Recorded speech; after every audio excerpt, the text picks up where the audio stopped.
Conta-se uma história de um equilibrista que amarrou um cabo de aço de um prédio ao outro e ali ele começou a fazer malabarismos e se equilibrar e as multidões aplaudindo.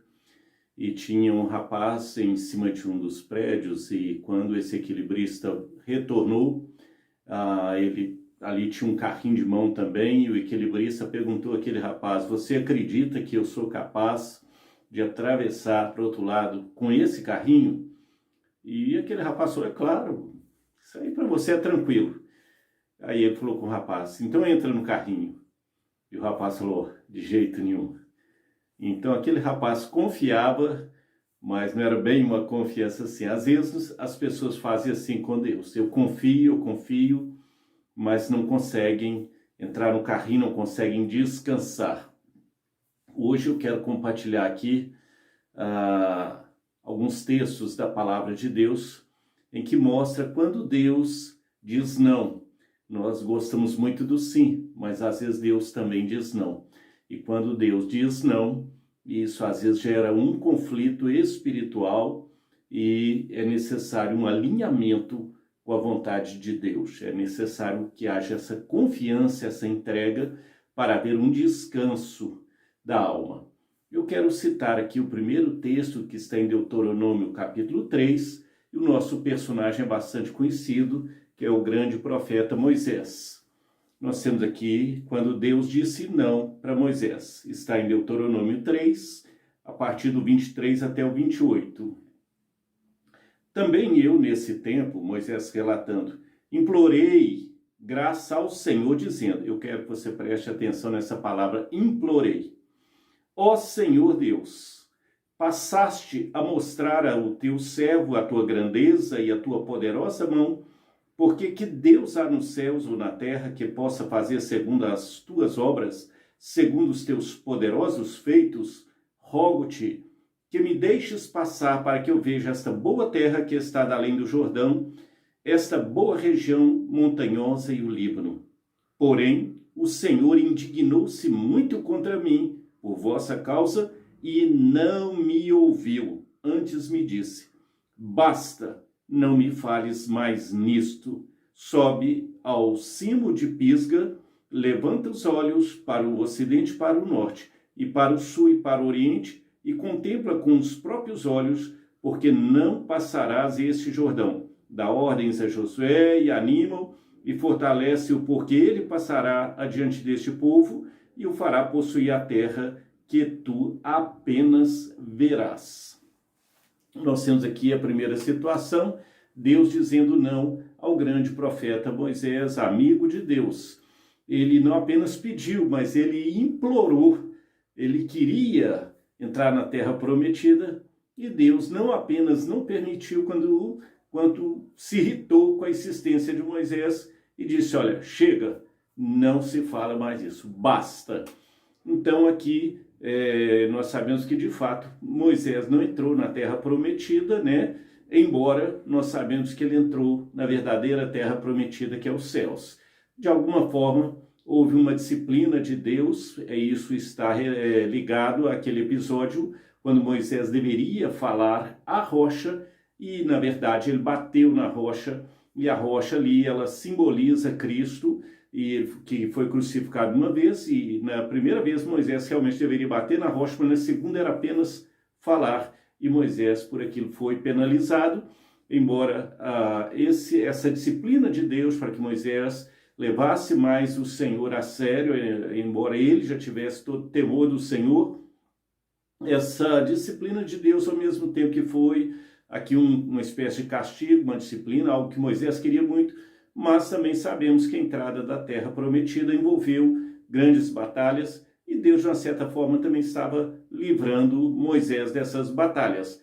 Mas o fato aqui que, ainda que Moisés fez uma oração muito fervorosa, ele recebeu um não de Deus, o que fez com que ele tivesse que alinhar a sua vontade com a vontade do Senhor.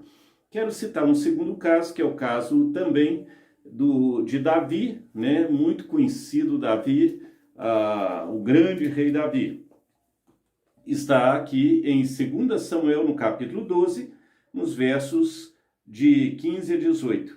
Então Natã foi para sua casa e o Senhor feriu a criança que a mulher de Urias dera à luz a Davi, e a criança adoeceu gravemente. Buscou Davi a Deus pela criança, jejuou Davi e, vindo, passou a noite prostrado em terra. Então os anciãos da sua casa se achegaram a ele para o levantar da terra, porém ele não quis e não comeu com eles. Ao 7º dia morreu a criança.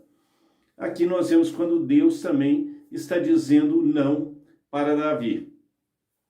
Davi havia cometido o pecado, não apenas de homicídio doloso, como pecado de adultério, né, que veio em função do pecado de adultério com Batseba, que engravidou-se dessa criança, e Deus puniu este pecado, andou até Davi, o profeta Natã, dizendo porque estava disciplinando ele, e a criança adoeceu, e Davi, por mais que implorasse, vendo a dor já de Batseba ou Batseba, Davi implorou a Deus, Davi jejuou, Davi ficou uma semana prostrado em oração, com o rosto em terra, ali boca no pó, e não adianta. Após uma semana, aquela criança faleceu. Deus, de alguma forma, disciplinou Davi. Deus disse não, por mais que ele insistisse para que a criança vivesse. Deus disse não, e Deus recolheu aquela criança.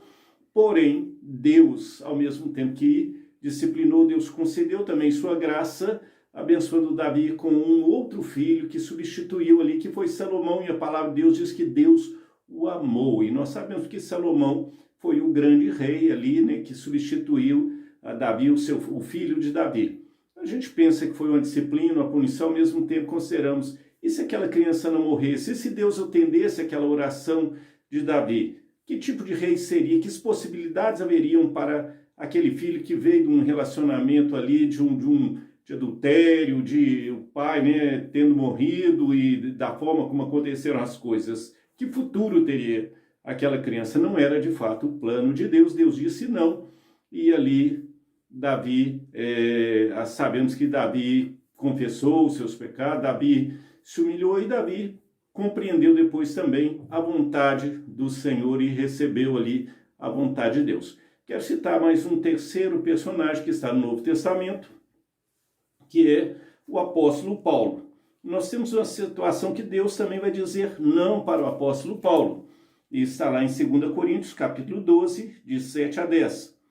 E para que não me ensoberbecesse com a grandeza das revelações, foi-me posto um espinho na carne, mensageiro de Satanás, para me esbofetear, a fim de que eu não me exaltasse. Por causa disso, 3 vezes pedi ao Senhor que eu o afastasse de mim. Então ele me disse: a minha graça te basta, porque o poder se aperfeiçoa na fraqueza. De boa vontade, pois, me gloriarei nas fraquezas, para que sobre mim repouse o poder de Cristo. Pelo que sinto prazer nas fraquezas, nas injúrias, nas necessidades, nas perseguições, nas angústias, por amor de Cristo, porque quando sou fraco, então é que sou forte. Nós temos aqui, então, uma outra situação. Deus vai dizer não para o próprio apóstolo Paulo. Interessante que são as preposições. Primeiramente, ele coloca para quê e a fim de quê. Ou seja, essa situação difícil, esse espinho na carne, que é uma incógnita, ninguém sabe explicar, a Bíblia não esclarece, mas diz que há um propósito de Deus em permitir que o apóstolo Paulo tivesse esse espinho na carne, uma espécie de sofrimento ali, alguma coisa que o incomodava, que o fazia sofrer. Tinha um propósito, né? O porquê e o para quê é para que ele não se exaltasse. Ele tinha tido uma revelação, uma visão muito grande, e para que ele não tivesse, né, não criasse um certo orgulho ou vaidade, Deus permite. E o apóstolo Paulo confessa que ele orou 3 vezes, pedindo a Deus que livrasse ele. Então é uma insistência, como Moisés insistiu para entrar na terra prometida, como Davi insistiu para que a criança vivesse, agora o apóstolo Paulo também está insistindo para que Deus retire aquele espinho na carne, e Deus negou, disse um não, né?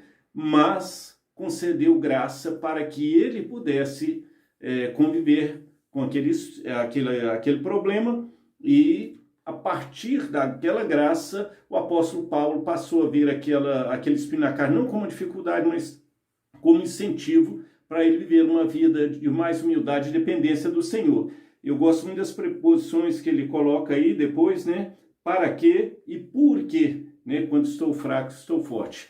Então, nós vemos aí que Deus não atendeu o apóstolo Paulo, mas concedeu graça para suportar essa provação. E para encerrar, eu quero citar aqui o caso mais delicado, que é realmente o próprio Filho de Deus, enquanto homem aqui na terra, Deus também disse não para ele. E foi algo bastante delicado. Isso está em Lucas capítulo 22, 39 a 44. E saindo foi como de costume para o Monte das Oliveiras, e os discípulos o acompanharam. Chegando ao lugar escolhido, Jesus lhes disse: orai para que não entreis em tentação. Ele, por sua vez, se afastou cerca de um tiro de pedra e de joelhos orava, dizendo: Pai, se queres, passa de mim este cálice, contudo não se faça a minha vontade, sim a tua. Então lhe apareceu um anjo do céu que o confortava. E estando em agonia, orava mais intensamente, e aconteceu que o seu suor se tornou como gotas de sangue caindo sobre a terra.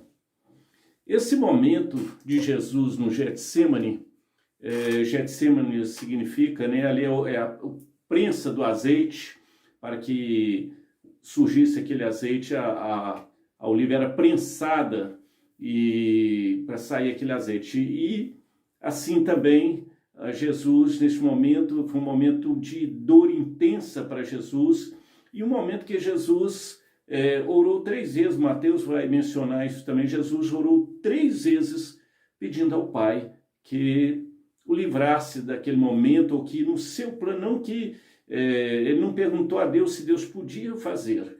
Ele sabia que o Pai podia fazer, podia livrá-lo, mas ele perguntou se dentro do plano ali da redenção se havia alguma outra alternativa.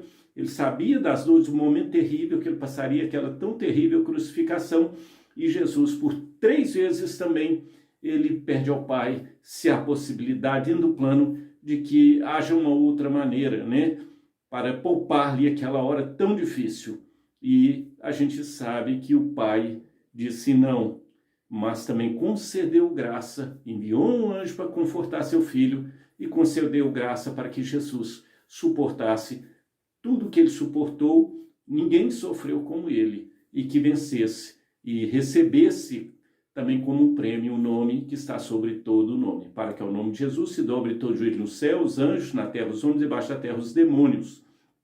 Então, nós temos aí a obra da redenção. Se Deus dissesse sim para Jesus e o livrasse daquela cruz, nós estaríamos eterna e irremediavelmente perdidos. Louvamos a Deus, porque Deus, aprove a Deus dizer não ao seu próprio Filho enquanto homem, e a Jesus também de ter recebido do Pai a graça e no seu amor infinito ter entregue a sua vida por nós. Então eu quero encerrar aqui colocando todas essas situações de quando Deus diz não. Nós temos hoje um tipo de oração estranho para o contexto bíblico, que é chamada confissão positiva. Hoje nós temos algumas pessoas que estão orando e dizem: eu não aceito, eu determino. Olha, me perdoe se isso vai afetar alguém, talvez a pessoa não foi ensinada quanto a isso, ou aprendeu de outra forma, mas isso não condiz com a palavra de Deus. Aqui a ideia é quem determina para quem? É o Senhor que determina para nós. Nós não determinamos nada, nós suplicamos humildemente. Davi fala: olha, esperei com paciência no Senhor, o Senhor aceita a minha súplica. Eu e minha família, quando pensávamos em ir para os Estados Unidos, eu lembro que eu me ajoelhei na sala da minha casa e eu disse para o Senhor: Senhor, o meu visto não sai lá do Rio de Janeiro, do consulado, meu visto sai da minha sala. Não que eu estou determinando para o Senhor, mas humildemente eu estou pedindo ao Senhor, porque eu sei que se o Senhor me conceder essa graça, qualquer pessoa que me atender lá vai dizer sim. Se o Senhor não conceder, se não for da vontade do Senhor, eu vou receber ou não. E assim, Deus me deu paz, eu sentei para ler a Bíblia, ainda achei que Deus me colocou, o Espírito Santo colocou aquela palavra, né? Ao que pede, recebe, né? Ao que bate, ao que busca, encontra, e ao que bate, abrir-se-lhe-á, né? Pedir, dar-se-vos-á. Então, Deus me colocou essa palavra, firmei nessa palavra, e Deus concedeu que deu tudo certo. Podemos ter ido na América e ter voltado, e nosso filho ficado lá, o Bruno, que já tem 3 anos que está lá, e a gente com muita saudade. Mas quero encerrar dizendo isso. Quando nossa vontade é alinhada com a vontade de Deus, há uma paz muito grande no nosso coração. O conflito é que muitas pessoas não aceitam e começam a determinar, a fazer a chamada confissão positiva, é porque é um conflito espiritual e elas ainda não alinharam, a vontade delas não está alinhada com a vontade de Deus. Não é o caso de Jesus, né? Inicialmente houve aquele conflito, mas Jesus rapidamente alinhou a sua vontade com a do Pai. O tempo todo ele falava, não seja feita a minha, mas a tua vontade. Então, meus queridos, minhas irmãs, meus irmãos, quando a nossa vontade está alinhada com a vontade do Senhor, nossa alma recebe paz e nós desfrutamos de uma paz muito grande, porque aí se nós estamos entregamos e confiamos e sabemos que Deus faz o melhor. Ainda que às vezes não entendamos naquele momento, mas precisamos crer que Deus é soberano, que Deus é bom, que Deus está no controle e que Deus sabe o que faz. Vamos confiar no Senhor, vamos descansar, vamos continuar orando, mas vamos crer e descansar e colocar a nossa vontade alinhada com a vontade do Senhor. Amém? A paz, Deus abençoe a todos.